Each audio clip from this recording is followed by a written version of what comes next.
Pas ditën e së dielës, haxhilerët e Shkodrës u kthyen në atë dhe, pas përfundimit me sukses të haxhit, një prej obligimeve më të rëndësishme të fesë islame.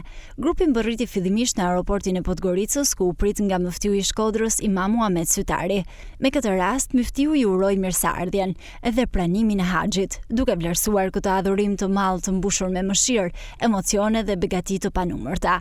Momente të veçanta emocionesh u regjistruan edhe në oborrin e xhamisë së Parrucës në Shkodër, ku familjar, miq dhe të afërm kishin dalë për të pritur të dashurit e tyre.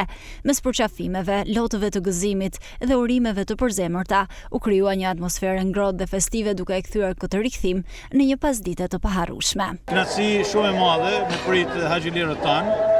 Ka një detaj që nuk ka nevojë me fol asgjë për të. Shikoni fytyrët e tyre. Ata janë kthyer nga një udhtim i lodhshëm, disa orë fluturim, lodhja, strapaca, valigjet, kupini, kështu me radhë, por shikoni fytyrët e tyre. Ju shndrit fytyra, si diell, si han. Pse? Sepse kanë marrë bekimet edhe mëshirën e Allahut Azza wa Jall, edhe kanë ardhur të pastër nga gjunahet e tyre si ditën që i ka lindë nana.